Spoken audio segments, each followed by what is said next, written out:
So let me tell you about my story. I was depressed for 5 years between the ages of 19 and 24. I'm 61 now, and I'll tell you something. I've learned a lot, but those were the longest 5 years of my life. See, I had fallen in love with a fellow college classmate, and she had a boyfriend, but she was going to break up with him. And so we started going out and making love and all kinds of things. I was so in love with her. But in the end, she went back to her boyfriend. When she did, she broke my heart. And this was, I think it was like from 1969 to 1974. Now, antidepressant medicine just came out in 1965, and many people didn't know about it, and there were very few types of psychotherapy that were practiced. And I was in therapy, and it helped a little bit. But the important thing that I want to get across to everyone, if you're depressed or you know someone who's depressed, Frederick Flack, a long time ago, wrote a book called The Secret Strength of Depression. And you know something? I read that book, and I thought he had a lot of good things to say. Here's some of the lessons that I learned. I could survive adversity. I developed a lot of ways to cope on my own. I decided staying where I was not good for me. I was at Lehman College. I transferred to Boston University, where I met one of my best friends and a lifelong friend, and he probably saved my life. He doesn't know that, so we won't tell him. But when we met, we had transferred in the middle of the semester, and we didn't know anybody. And they were playing a movie in our dorm called Casablanca with Humphrey Bogart. If you haven't seen it, it's one of the best movies ever made. Anyway, his heart's broken. And after seeing that movie, I had Humphrey Bogart on my shoulder, whispering to me. If you've ever seen the movie Play It Again, Sam with Woody Allen, there's a scene where Woody and Diane Keaton are sitting on the couch, and he's brokenhearted because his wife had run off with a biker. And he's in love with Diane Keaton, but he's terrified. And the camera pans off to the left, and there's Humphrey Bogart in his fedora and his white raincoat, and he says to Woody, "Tell her she's got beautiful eyes." And he says, "She'll never buy it." And he goes, "Tell her."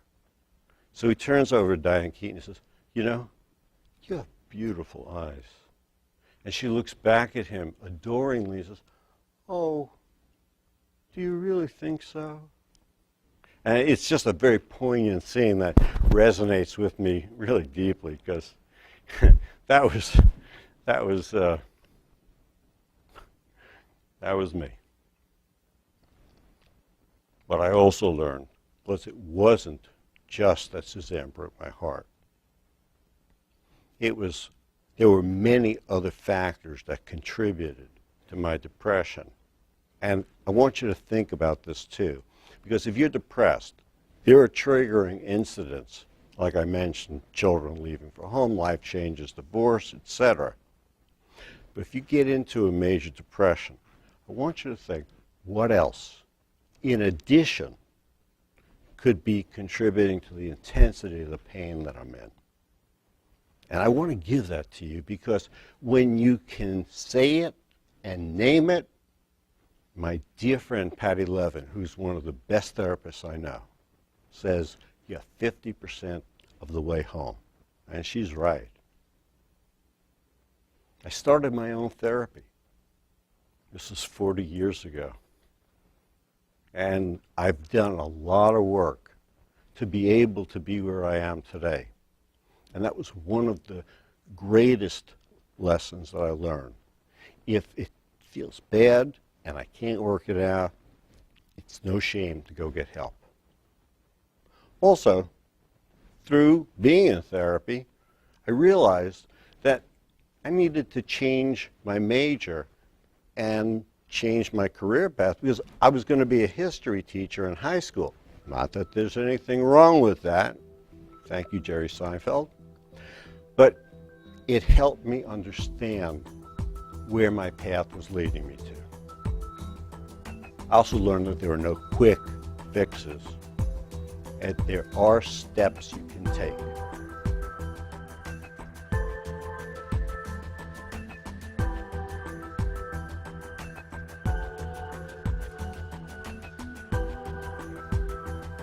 Talk to someone who you trust and you feel comfortable confiding in, someone who'll never betray your trust. Listen to inspirational music. I'll give you an example of one of the songs that really gets me up if I'm feeling a little blue.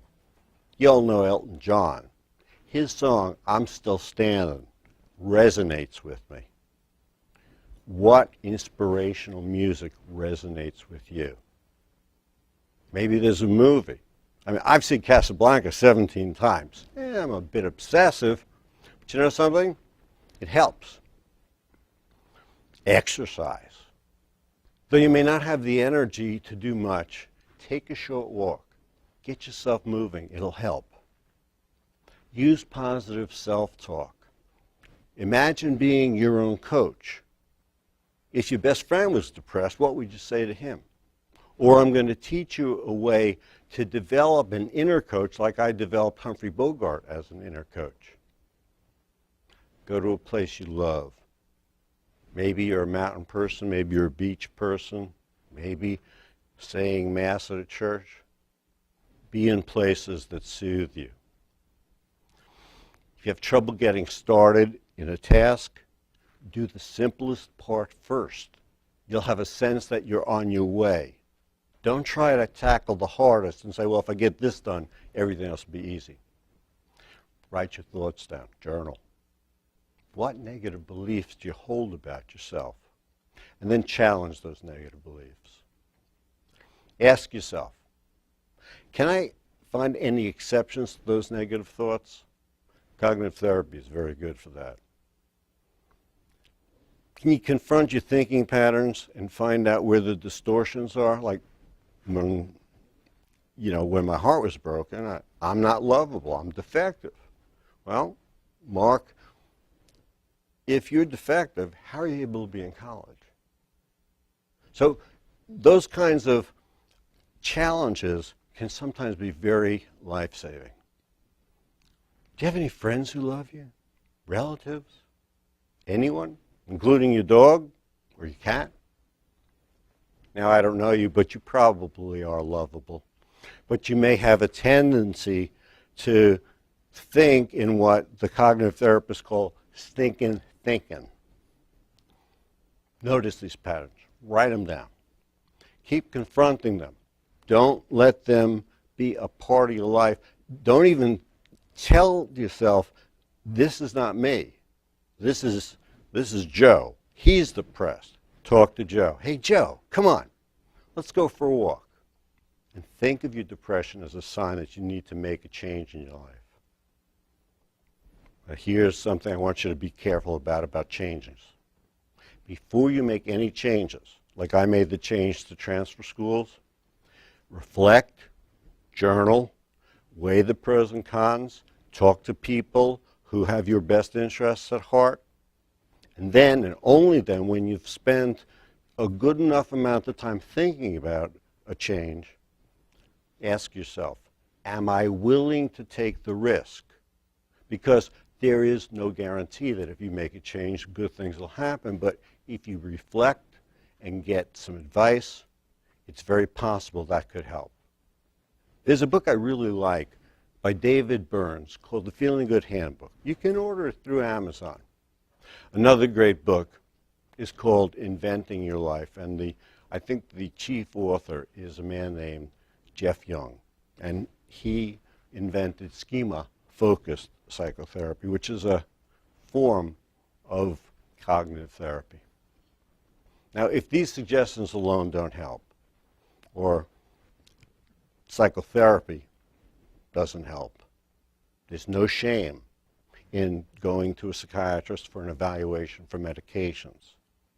Tipper Gore, in the Clinton administration, when they tried to do healthcare reform in the 90s, said, if you were diabetic, would you say, well, I don't want to take insulin? Of course you wouldn't. It wouldn't help. Same thing. Do you have a major depression? It's a biological illness. I want you to think about that. Once you're stabilized, then you can work on the issues that have caused your depression. And for that, I think the best form of treatment is called eye movement desensitization and reprocessing, or EMDR. Google it, because it's too long to explain, and I want you to just have these suggestions so you know. Don't let these negative thoughts control your life. If you're hearing me while you're depressed, expect that a part of you is probably going to say, sure, that would help for some people. It's not going to help for me. Nothing's going to help for me. It's a very common thought pattern. But remember, I've been there and back. You can heal. You can heal. My email is mdworkin@optonline.net. You can write to me, and I'll refer you to a good therapist because I'm an international lecturer and I know people in many parts of the world. Whatever you do, don't give up. If I could climb out of that dark hole, so can you.